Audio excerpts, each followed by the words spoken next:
Hello, and welcome to another episode of Child Abuse Awareness with Darlene J. Clark. Be a part of the solution instead of part of the problem. I made a blunder with the last time I did this, Claudius Vermilye. So I'm redoing it. So please bear with me. This is the predator, Claudius Vermilye. It's operated boys farm in Tennessee. He is an Episcopal priest.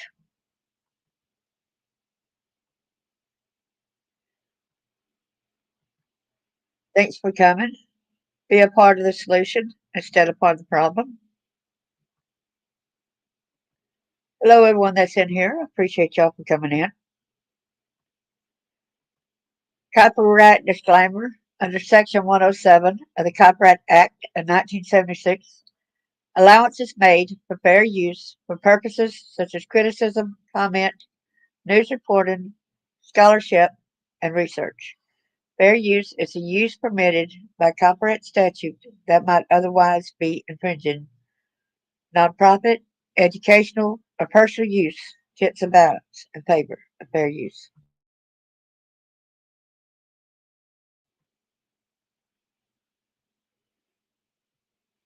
Since you mess with kids, we need to be sure that you take heed, that you despise not one of these little ones. For I say to you, that in heaven their angels do always behold the face of my Father which is in heaven. I'll try to refrain from getting angry, but we already know that this is if it don't make you angry, there's something wrong. In Matthew 18, verse 6, but whoso shall offend one of these little ones which believe in me, it were better for him that a millstone were hanged about his neck, and that he were drowned in the depth of the sea. And with his son missing, he violated his son too, this pedophile, Claudius Vermilye. Fathers, do not embitter your children, or they will become discouraged.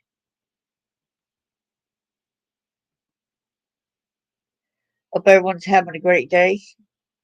Let me, without further ado, hello everybody at Facebook and at YouTube.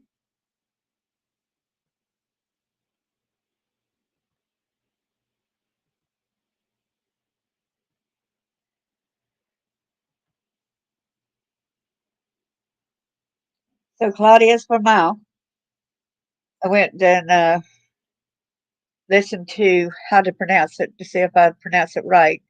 But a lot of times, even if the pronunciation thing says pronounce it this way, it doesn't mean that's not how they pronounce it. He could have pronounced it Claudius Vermilye, for all we know, right?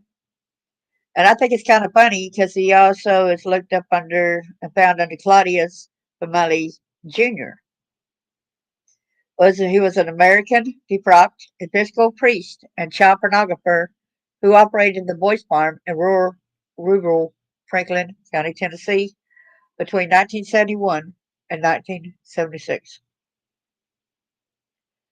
Claudius Vermilye was born in 1928 and raised in Bayside, Queens, New York City. He graduated from Bayside High School, attended the local All Saints Episcopal Church. During the Korean War, Vermilye served in the Air Force for 4 years as a staff sergeant at Clark Air Base in the Philippines. After the war, he moved to Tennessee and graduated from Tusculum University in 1955 with a Bachelor of Arts degree. He further obtained a Master of Divinity from the University of the South School of Theology in 58. Later that year, he was ordained a priest and served the Episcopal Diocese of Tennessee. Sorry, piece of crap. Vermilye had also established himself as the pastor of the St. Anne's Church Episcopal Church in Tifton, Georgia, where he worked within St. Anne's Home for Boys, caring for disadvantaged and homeless youths. In 1966, he was accused of attempting to seduce one of the boys in the home. A young man in the congregation also complained that he was subjected to sexual overtures by Vermilye. Vermilye proceeded to resign to avoid an investigation by the church. Well, I think even though he resigned, there still needed to be an investigation. What do y'all say? So, but on record, you know what I'm saying, people? Following his resignation, he moved to Augusta, Georgia, where he worked as a chaplain for the State Youth Development Center, counseling troubled boys as well as providing advice to parents. And you know, his sick behavior had to continue there.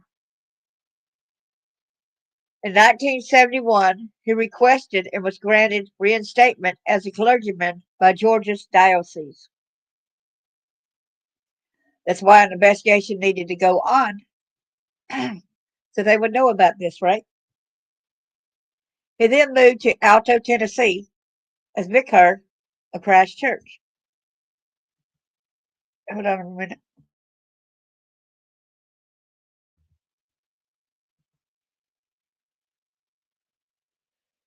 Boy, sorry about that. Though licensed and located in Tennessee, he continued to be responsible to the bishop of the diocese in Georgia.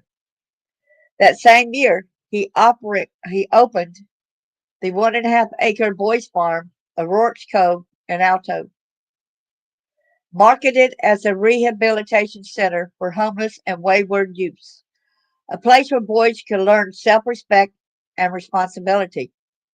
Troubled adolescents were placed into his custody by courts, welfare agencies, and in some cases, their parents. The boys' farm was not church sponsored and was funded largely by its clientele. They can learn self respect. Excuse me? What you're doing to them, there's no self respect. Boys' Farm. During the tenure as director of the Boys' Farm, Vermilye sexually abused his wards, aged 11 to 16, and photographed them engaging in sexual acts amongst each other, basically forcing them to do it, okay? The photographs were developed in a dark room located in the attic and were mailed to customers in and out of state, often with assistance from the boys. The children were also engaged in prostitution during overnight stays with customers. It's really not prostitution. They're not willing. They are not willing. This was basically sex trafficking. He was trafficking these young boys. Law enforcement became aware of illegal activities at the farm after his advertisements appeared in pornographic magazines and from material found while investigating a New Orleans scoutmaster. During the execution of a search warrant at the farm, police discovered developed and undeveloped photographs of child pornography as well as card catalogs containing the names of hundreds of current and previous financial contributors. Sounds similar to the John that we did yesterday, right? John David. During the execution of a search warrant at the farm, which we did that, police discovered developed and undeveloped photographs of child pornography as well as card catalogs, as I said, containing the names of hundreds of current and previous financial contributors. I think we would like to know the names of the contributors. Several of the sponsors would go on to testify against Vermilye at his trial in exchange for legal immunity in Tennessee. According to several boys who went on to testify, their homosexual activities were consensual and none mentioned any use of force on Vermilye's part. Of course, they're going to deny. Some of them don't have another place to go. There's threats that these people, perpetrators, do. And with him being connected with John David, the guy I spoke about yesterday, and John being having connections with John Gacy, Vermilye denied knowledge or responsibility for most of the photographs and said that he had shot a few of them for an artist and for sublimation counseling with his homosexual clients, whom he was trying to help stay closeted. So you did it for counseling for these perpetrators, right? And you were re-victimizing and victimizing and continuously victimizing these other ones. So how is that really counseling to these people? How does that make them? And you're a priest also. So this kind of behavior, if you were to see it, you're supposed to say, stop it, right? If you're a priest, don't do this kind of behavior, right? He claimed the remaining photographs were placed on the farm by agents of an unspecified national child porn ring. Yeah, you. Yeah, you. And along with that, David Norman. If that was, I got to look back and see what his name was again. Yeah, John David Norman right there. Wow. In addition to the crimes committed against awards, Vermilye also used his son William for child pornography. William disappeared near the University of the South on July the 5th, 1974, and was never found. Following Vermilye, November 10th, 1976 arrest, ex-ward David Forster sued the state of Tennessee for $1 million, claiming that correction officials placed him in a male prostitution ring and willfully neglected their duty to investigate the facility. Forster's lawyer claimed that he and other boys who refused to cooperate were beaten and subjected to constant pressure to conform. On June 3rd, 1977, a jury of 10 found Vermilye guilty. He was sentenced to 5 to 10 years of imprisonment for crimes against nature and 10 to 15 years for aiding and abetting crimes against nature, totaling an effective sentence of 25 to 40 years in prison. In 78, he was deposed from the priesthood while free on bond, pending a later failed appeal to the Supreme Court. In 84, Vermilye again sought retrial, claiming that his conviction and sentences were void due to the denial of his constitutional right to effective legal counsel. His request was denied by the Supreme Court in December 87. Vermilye died. What better place than Kill Devil Hills, North Carolina, at age 89. Hello there, Pink Lotus. Good to see you. Thanks for coming in. You go in there, say hello to everybody. It's good to see you. I appreciate you for coming in.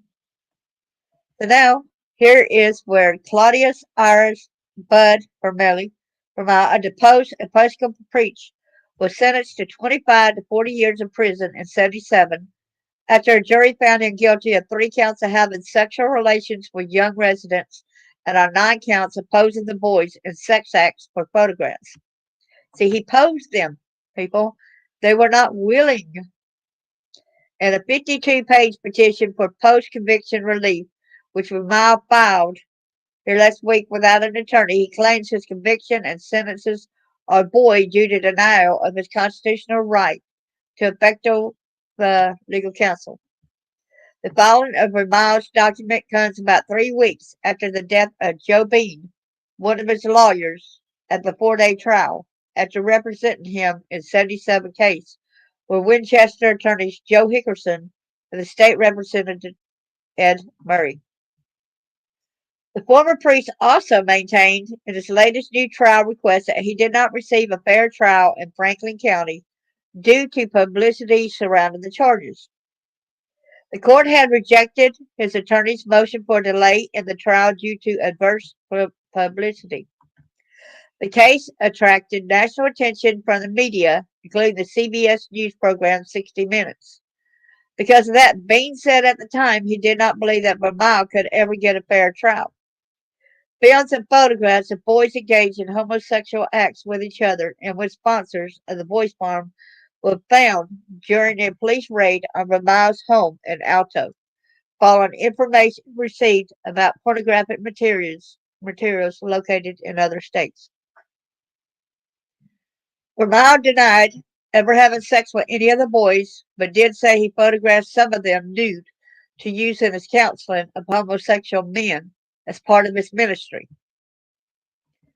Defense attorneys tried to shift the blame of any homosexual acts and new photographs at the residence to the residents and the sponsors. In the petition, Vermilye says that the secrecy of the grand jury was violated by the District Attorney General's office. He alleges that tapes were made of the grand jury proceedings. One former resident who testified in Vermilye's behalf has been declared a hostile witness after prosecutors contended his trial testimony offered for testimony which helped result in the indictment of Vermilye. Vermilye also maintains he was not given a chance to face one of his accusers. One of the former boys at the home was granted immunity against prosecution to testify before the grand jury, but who did not testify in the court. The former priest also says that the charge of crime against nature is an unconstitutional charge. Well, let's do a crime against pedophilia. Let's do a crime and say child rape. Let's do a crime against sex trafficking. But it just put in here um, the exact the crime. I think he needed a bigger crime than a bigger charge against him. He says in the document that the so-called unnatural and lascivious acts are not crimes against nature and that the statute is unconstitutional. You see that? The so-called unnatural and lascivious acts are not crimes against nature? A list of 270 sponsors of the boys' farms was confiscated during police raids on their home, which was burned by suspected arsonists after the trial.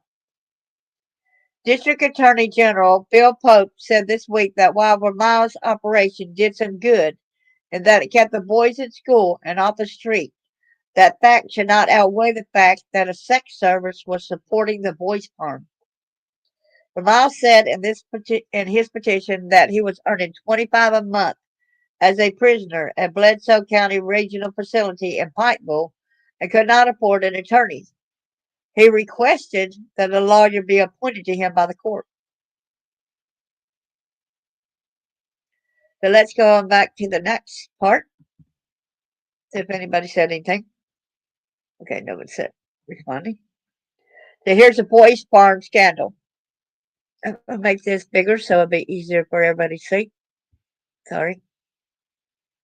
In Alto, Tennessee, June the 4th, 1977.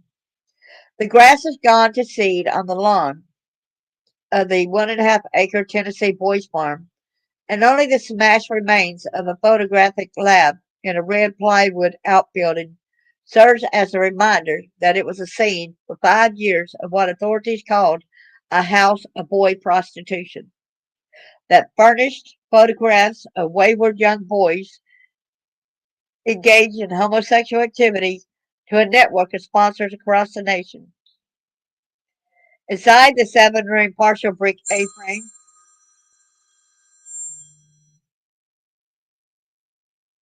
sorry, somebody tried to call, where director Rev. Claudius Vermilye allegedly committed and filmed the crimes against nature that netted him a 25 to 10-year prison sentence.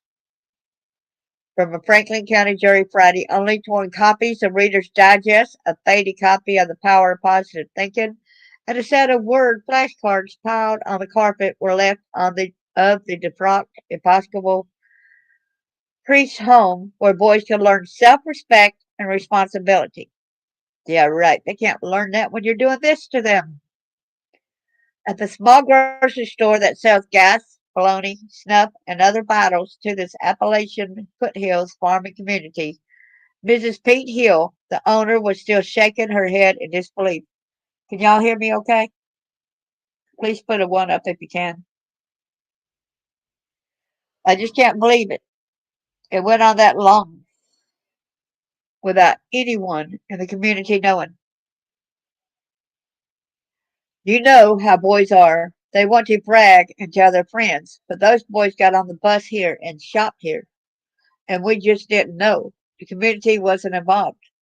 That's because it was forced.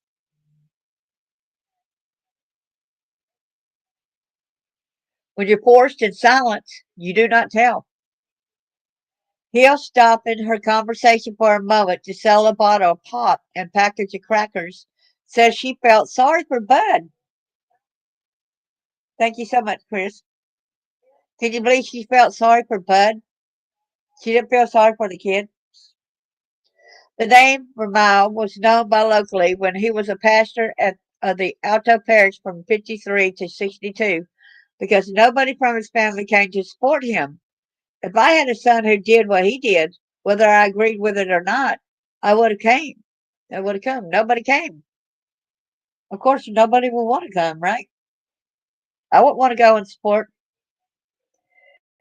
He said Vermilye, who frequently bragged about his wealthy New York parents, shopped at the store and always seemed like a real nice man. The boys helped the farmers around here in the hay, and nobody suspected anything. She speculated that if the boys had not had trouble in the past, people might have been more concerned. At the placid town of Winchester, the county seat of an area that is a geographical pause between the Cumberland Plateau coalfield and the Prue Drury, said the county was relieved that the week that was over. Now here is where his son, Claudius' son, was missing, and somebody wrote this at Reddit that a missing persons case that comes to mind as incredibly suspicious, but with simply no record in Namus, Charlie Project, etc., is that of William Vermilye. William Vermilye was the son of Claudius Vermilye, who ran Boys Farm in Alto, Tennessee, which was set up for child trafficking and pornography. Vermilye was also tied to John David Norman, as I told y'all, right? North Fox Island and Troop 137, which were also child pornography and trafficking rings.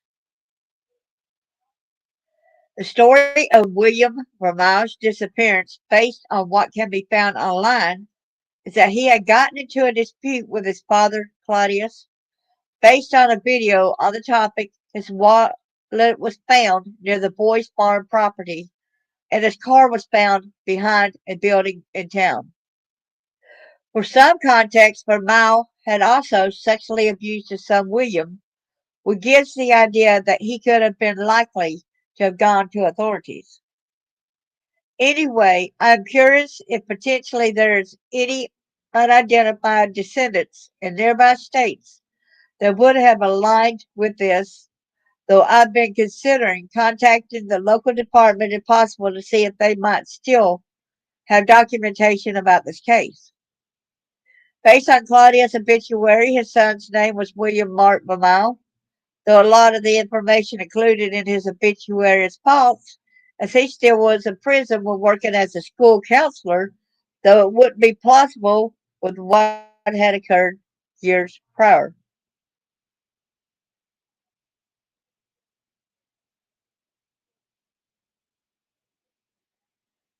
Okay, so let's go to the next one. Search for young Vermilye ends. This is about him. Now, this is a newspaper article. It's not Reddit. Okay. The Tennessee State correspondent by Bill Carbine. In Manchester, Tennessee, a second excavation for the body of Bill Vermilye turned up nothing, and the case is now closed. District Attorney General Charles S. Buck Ramsey Jr. said yesterday. DeKalb County Sheriff Dwight Mathis and Larry Ross, an investigator for Ramsey, spent several hours Saturday digging in rural DeKalb County for the body of Vermilye, who mysteriously disappeared 3 years ago near Sewanee, Tennessee, Ramsey said. Vermilye, 22, when he disappeared July 5th, 1974, after visiting a friend near Sewanee, was the son of the Reverend Claudius I. Bud Vermilye, the Episcopal priest convicted in Franklin County last June on charges involving homosexual activities at the Boys Farm home for wayward youth he operated near the Alto community. The young man's car, excuse me, and wallet were found on a mountain road, but there were no trace of him, and his body has never been found. Authorities are not sure whether he is dead or alive. The latest search for the body was made after Ramsey received a tip from Lee Reeder, 21, a former Boys Farm resident serving a sentence for auto theft, who said he knew where the body was buried. There was no body found, Ramsey said. There were no bones. There was nothing. As far as I'm concerned, the investigation is closed. Reeder, who had testified against the elder Vermilye during the June trial, was returned to prison Saturday after the search was abandoned. He led authorities on a similar excavation in Franklin County last August with the same results. I seriously question the validity of the information, Ramsey said, but as in any criminal case, we feel compelled to follow up on any investigation leads, whether credible or not. Okay. Ramsey said Reeder, who earlier claimed Bill Vermilye was murdered and buried in Franklin County, told authorities he had since learned the body was moved to DeKalb County. The elder Vermilye, who is sentenced to 25 to 40 years in prison, is free on $20,000 bond while his case is being appealed, which, we know he died in jail. So, can you believe this? Boys Farm priest called God's gift to humanity. In Winchester, Tennessee, the attorney for a defrocked Episcopal priest accused of staging and photographing homosexual orgies at his home for wayward boys calls his client God's gift to humanity. Wow. The Reverend, sorry, I made it bigger so.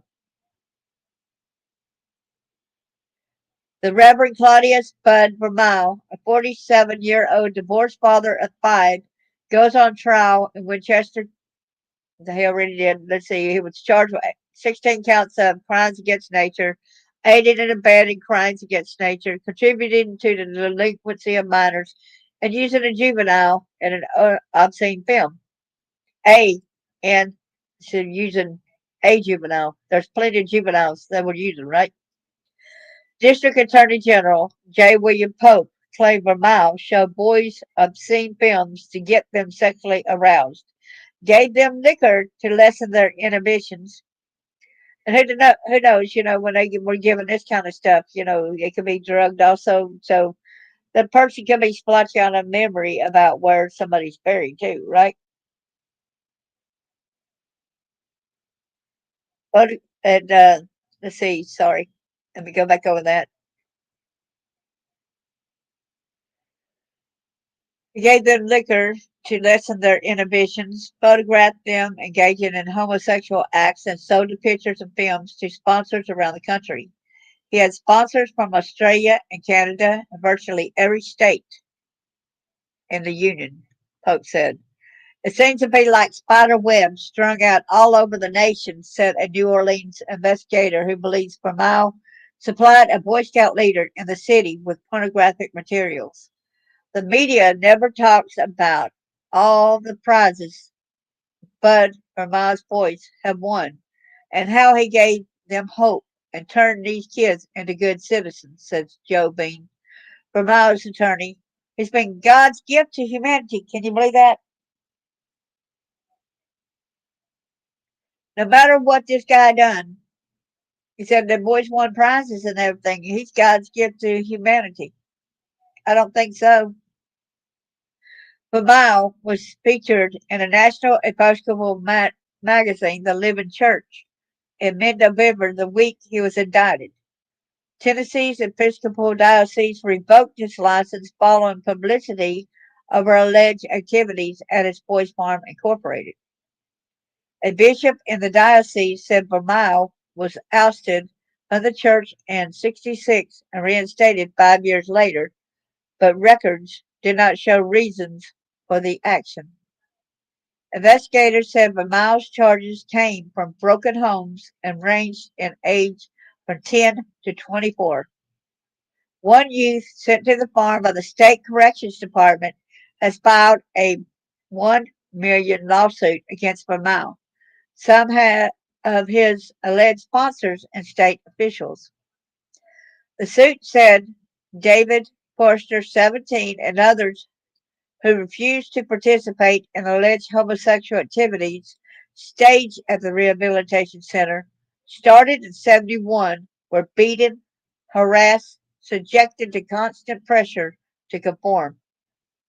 Others who gave in and did participate were filmed, and the films were distributed to various participating sponsors who used the films to pick out a boy.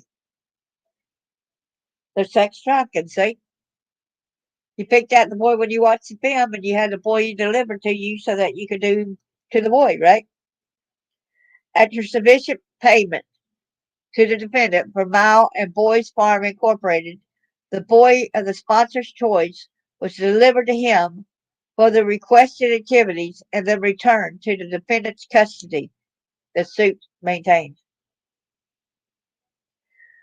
Pope said he first began to suspect illegal activity at the farm located in the Alto community in the southeast Tennessee mountains when he received packets of pornographic pictures seized in raids by Connecticut, Louisiana, New York, and California authorities.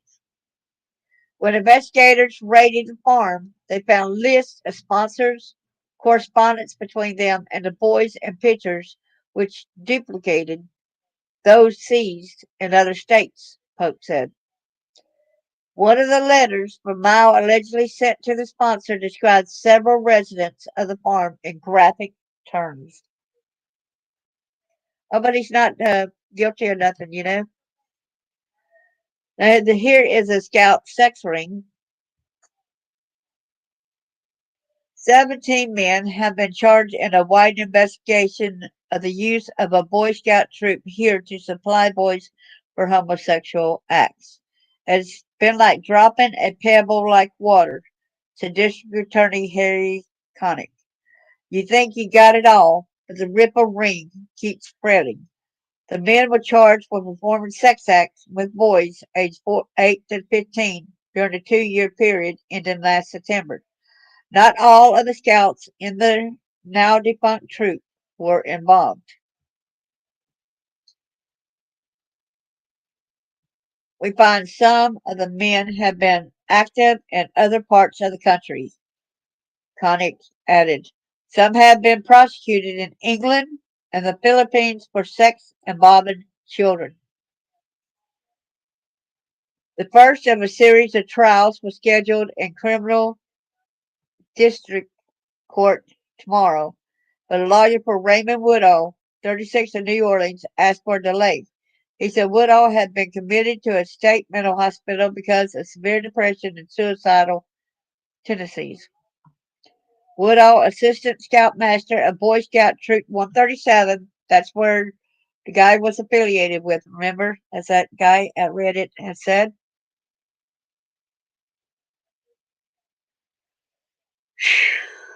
Boy. Woodall, assistant scoutmaster of Boy Scout Troop 137, was charged with 13 counts of unnatural carnal knowledge. That all? The most numerous charges were filed against Richard Jacobs of Arlington, Massachusetts, a Boston suburb, and Richard Halverson, who was troop scoutmaster. And we put our kids in Boy Scouts and Cub Scouts and that kind of thing, hoping to make them into men, teaching them skills, right? And look how they violate our kids. Jacob, which we did that. Well, whose trial is scheduled May 10th, is charged with 15 counts of aggravated crimes against nature, which carries a maximum penalty of 15 years per count. Information on the ring turned up in a police raid last September in the residence of Baverson. 51. Authorities said he is charged with 16 counts of aggravated crimes against nature.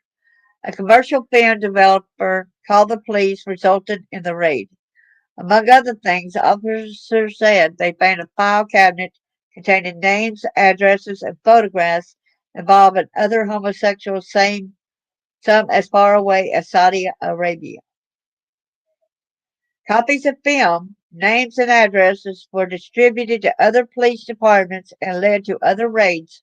One arrest stemming from the files was that of the Episcopal priest of Winchester, Tennessee, the Reverend Claudius Vermilye, Jr., who operated a home for wayward boys. The priest, whose trial is pending, was indicted on charges of crimes against nature and production of homosexual pornographic films at his Boys Farm Incorporated. Which don't make y'all mad? Now, on 16 counts, this is where the jury indicts priest and homosexual probe. They need to quit saying, calling these kids like homosexual. They were forced into whatever, right?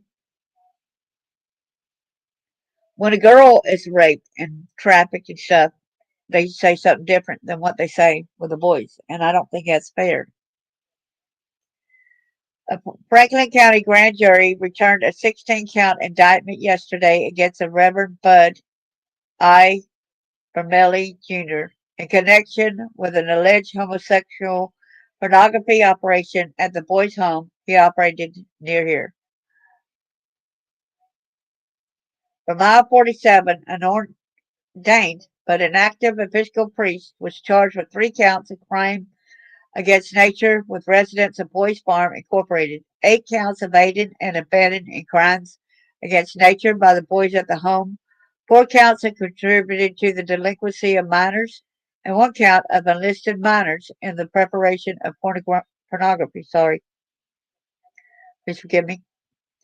The charges covered the past 3 years and involved a total of 8 boys ranging in age from 13 to 19, said District Attorney General William Pope of Pikeville. Meanwhile, a New Orleans detective said yesterday in New Orleans that it was an arrest of a Boy Scoutmaster 2 months ago that resulted in Vermilye's arrest and subsequent indictment.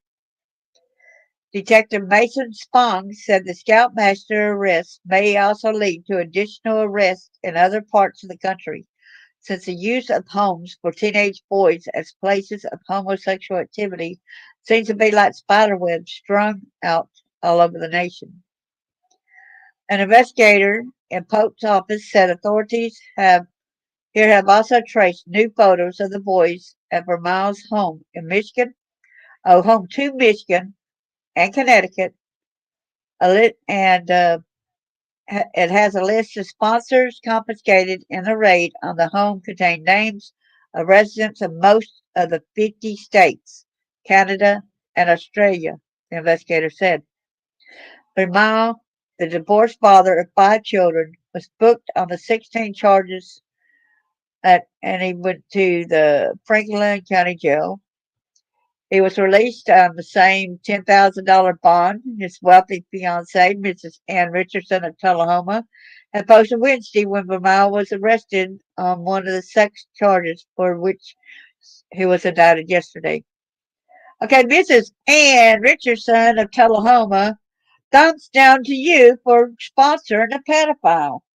Thumbs down to you. We do not salute you. We hope that you get charged as well, because when you're aiding and abetting a criminal, you know, no, no, no, no. So Vermilye, wearing a business suit, slipped into a back door of the jail to avoid newsmen, but then posed for pictures and joked with photographers after the 45-minute booking session. Wow. So here's another one that says that the Vermilye case helped escape.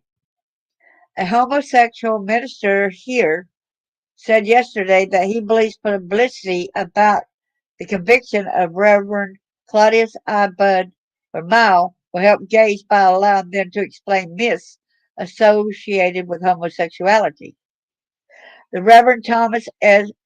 Bigelow, 44, preacher of the Metro Community Church, said while the initial reaction might be negative, he believes the long range result will be greater acceptance of homosexuals. All I can hope is that it will give us the opportunity to explain some of the myths about homosexuals. I'm going to get off of this one. So, Case Hurt, a female impersonator at a local gay bar, said yesterday the publicity surrounding the trial of Reverend Claudius Vermilye will hurt homosexuals. I think that the publicity that's shown during the trial reflects the bad side of homosexuals, said Landy Morris, whose stage name is Nasty Chucker, because they brought out the bad side. People will now label homosexuals as pornography people. They will link homosexuals with pornography and Bud Vermilye and hurt the homosexual community, is what she says.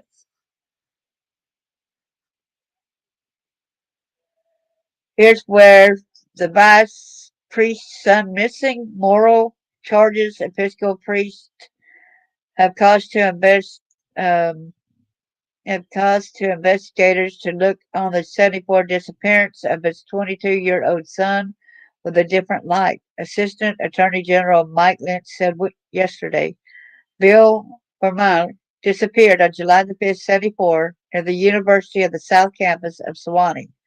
The priest told authorities at the time he felt his son was murdered. The elder Vermilye, uh, I can't see his age right there. It's kind of one of the letters. 47-year-old divorced father of five was indicted on charges that he had staged and photographed homosexual orgies at his Boys Farm Incorporated in the Alto community. Bill Vermilye was last seen by Paul Cross, a friend and seminary student at Sewanee, on July the 5th at Cross Campus apartment. The younger Vermilye's car was found several days later behind what is now the Student Union building at Sewanee, and his empty wallet was found by a neighbor. The priest told authorities at the time that his son was believed to be carrying about $300.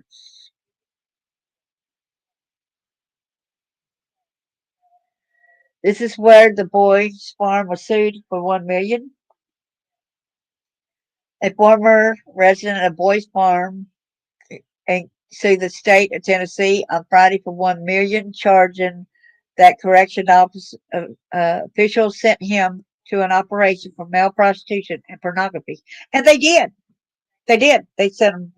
And what was kind of worse is that this Vermilye dude was also working with the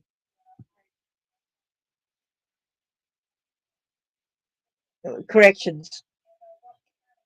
Yep. Boys Farm was operated by the Reverend Claudius Vermilye, who stands trial. Da, da, da, da. Let's go. We done read so much about that. We don't need to know more about that. Um, when plaintiffs arrived, he discovered that Boys Farm Incorporated was actually an operation for male prostitution and pornography, in which a juvenile sent. They were coerced into homosexual activities and dates paid for by sponsors of the organization and run for profit by Claudius Vermilye, said the suit. Plaintiff and others like him who refused to participate in the activities were beaten, harassed, subjected to constant pressure to conform. Others who gave in and did participate were filmed, and the films were distributed to the various participating sponsors, who then used the films to pick out a boy, said the suit. After sufficient payment to defendant Vermilye and Boys Farm Incorporated, the boy of the sponsor's choice was delivered to him for the requested activities and then returned to the defendant's custody. Named as defendants in the suit were Father Vermilye, Boys Farm, former Corrections Commissioner Herman L. Yeatman, Assistant Commissioner Billy M. McWhirter, and participating sponsors of Boys Farm who knowingly and willingly participated in the violations alleged. The suit seeks $50,000 in compensatory damages and $1 million in punitive damages. In June 1975, Forster was sent to Boyce Farm from Spencer Youth Center in Nashville to serve the remainder of his sentence. Later, the department withdrew the 2 juveniles remaining there. Our records show that 4 juveniles were sent to Boyce Farm from the center. Howard Cook, director of the facility, said Friday, "I believe Forster was about the last to go." The suit contended that Forster and others sent to Boyce Farm received psychological harm to their personalities which might be irreversible. Defendants Yeatman and McWhorter have wantonly, recklessly, willfully, and negligently failed their duty under state law to investigate, inspect, and maintain close contact of plaintiffs. Their charges for the purpose of rehabilitation and useful reentry into society, said the suit. Instead, they order their placement in an institution where, without proper checks and controls, substantial psychological and physical damage has been done to them. You got that right. Here is where the director of the Tennessee Farm, the Reverend Claudius Budd, has since been sentenced to 25 years to 40 years in prison following his conviction of 12 counts of crimes against nature and abetting others in such crimes. Among the items seized in a raid on the farm were photographs and films depicting homosexual acts between youths on the farm, as well as a list of more than 270 active sponsors, many of whom allegedly visited the farm and also allegedly engaged in homosexual acts with boys. Sheldon's name was listed among the sponsors. Sheldon, are we talking about Francis Sheldon? Do you think we're talking about that? See if Charles is in here. Hello there, Chris. But are we talking about Frank Sheldon? Oh man, the one with North Fox Island? Frank Sheldon? See, that's where it ties in. It ties in with the Bentley Farms over there in Georgia. It ties in with Epstein. It ties in with even John Ramsey. It ties in with a whole slang of them in Georgia, in Cobb County. There we go. There we go. There we go. There we go. The New Jersey man also took issue with the Records Eagle's report that the name Adam Starchild was an alias. However, an investigation by the newspaper revealed Starchild was born Malcolm McConaughey. So I went and checked out that a few minutes ago. In the matter of the change of name of Malcolm Willis McConaughey to Adam Aristotle Starchild, to whom it may concern, reading Malcolm Willis McConaughey of Stanford, in said district, a citizen of the United States of age and sound mind, has duly made, signed, sealed, and acknowledged before the judge of this court and filed in said court on the 23rd day of August 76 a certain written instrument which is in words and figures as follows. Hey, Charles. Yeah. It also ties to the boys' school in Franklin, Nebraska. Charles.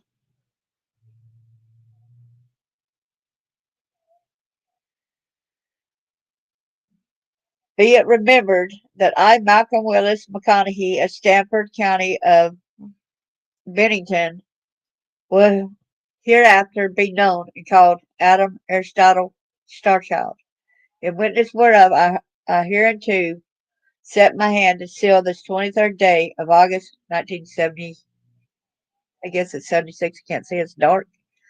Bennington District, Bennington County. The above signed Malcolm Willis McConaughey did before me acknowledge the above statement to be true and correct this 23rd day of August. So no, it's not him, right? And here is where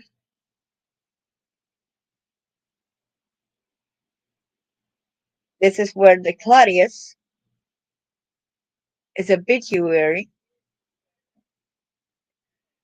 And like they said, there was some of this that was wrong, right? So I'm not going to go into detail with this particular one, since it's got some false information, as that person said. Here's confidential communications of a clergyman. That's what Vermilye was trying to claim in the court, right? That's one of the things, right? So he says the petitioner, they're saying that they shouldn't have went in there and got the records. They shouldn't have got the files. They shouldn't have got the names of these files where they were putting the information to to his people that to the sponsors. The petitioner, an ordained Episcopalian priest, was the director of a home for delinquent boys when law enforcement officers commenced their investigation, leading to his arrest and conviction. The petitioner also counseled people by mail. They call it counseling. That is not counseling. Boy, yes, it's all still the same politicians and corporate executives. Thank you, Charles. The petitioner expressed the view that officers should not have confiscated these records, and he thought this issue should have been explored by counsel. Although counsel failed to explore this issue, the trial court apparently refused to permit the district attorney general to introduce these records at the trial. The vast majority of the information used at the trial of this cause was furnished to law enforcement officials by the sponsors of the home. There is no claim that the petitioner was required to testify as to any privileged information. We are of the opinion the petitioner's reliance on this privilege is misplaced. The privilege created in TCA number 241206 is for the protection of the person communicating the information to the minister, not the minister. See State versus Arnold. Thus, would have been no ground for the conclusion of an exclusion or return of those files and documents. Trial counsel were not ineffective in failing to pursue this issue. Furthermore, the petitioner has failed to demonstrate how he was prejudiced by the seizure of the documents. It's just that they found out. You did not want to find out. This is where a partial obituary of the Claudius Vermilye Kill Devil Hills. I'm laughing about that because he died in Kill Devil Hills in North Carolina. What a better place for him to die, right?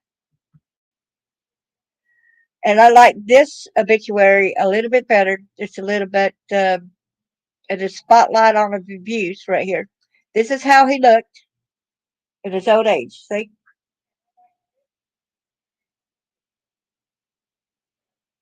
So ordained in 1948, the Reverend Dr. Claudius Vermilye, and so it's got junior here, but also in other times it's got third, the number 3, was a seminary graduate of Sewanee, the University of the South. The divorced father of 5 served as at Christ Church, Alto, Tennessee. Let me tell you now, somebody who does this kind of stuff, it's not of Christ, okay? He served there from 53 to 62 at St. Anne's Episcopal Church in Tifton, Georgia, before becoming the director of Tennessee Boys Farm in Mont Eagle, Tennessee, in 1971. At Boys Farm, a home for wayward youth funded by private sponsors, Vermilye abused dozens of children and produced thousands of pornographic photographs and films for sponsors. Sexual assault charges involving children as young as 11 included crimes against nature, aiding and abetting crimes against nature, contributing to the delinquency of minors, and using juveniles in obscene films. How about also traveling across state lines because they were sent to different states at times? This is sex trafficking, people. In other words, he was sex trafficking these boys. And these boys had nowhere else to go, basically. In June 1977, Circuit Court Judge Thomas Greer consolidated the 12 sentences against Vermilye into three groups to run 25 to 40 years. He was removed from the priesthood by Bishop John Vander Horst of the Episcopal Diocese of Tennessee. Vermilye's February 1979 appeal on the grounds of ineffective counsel was denied. Vermilye's 2018 obituary praised his ministry at Boys Farm and elsewhere in the Episcopal Church. That's the one I closed because he was being praised in that, y'all, in his obituary. He was being praised of what he did for the Boys Farm. Y'all tell me, how is that to be praised? It's the same thing as my siblings have said. You need to look at him as being a hero, right? Like my daddy. No, you don't look at people that messes with kids and say, I'm not going to read it right here either. But the funny thing is, it says Bud has been preceded in death by William Mark, the one that they cannot find whether he's really dead or alive, but it's got him listed as dead. So he must have known about his son being dead. That means he must have did something with him. I wanted to get this out there to all of y'all. I had to redo it because I made a glitch the last time.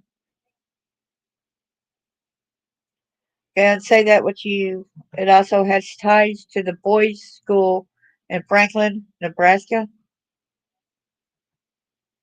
It's it's all still the same politicians and corporate executives.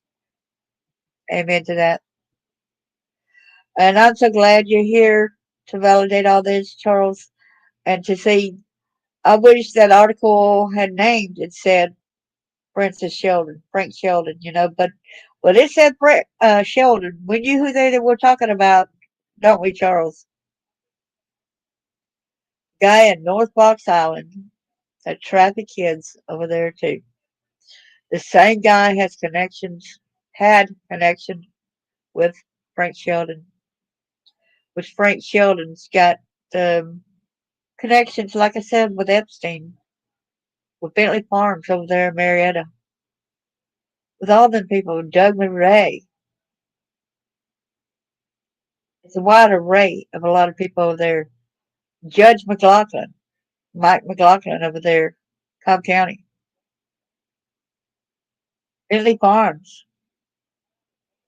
John Ramsey, a big lot of them. Even John Ramsey's daddy was affiliated into that. Jay Ramsey was into sex trafficking as well. Thank you and God bless. I'm out here to try to help expose. I'm out here to be a voice for the voiceless because a lot of people told me, said, I cannot tell my story. But when you tell your story, you're telling my story as well. I want to thank you all, everyone out there. I appreciate and God bless you.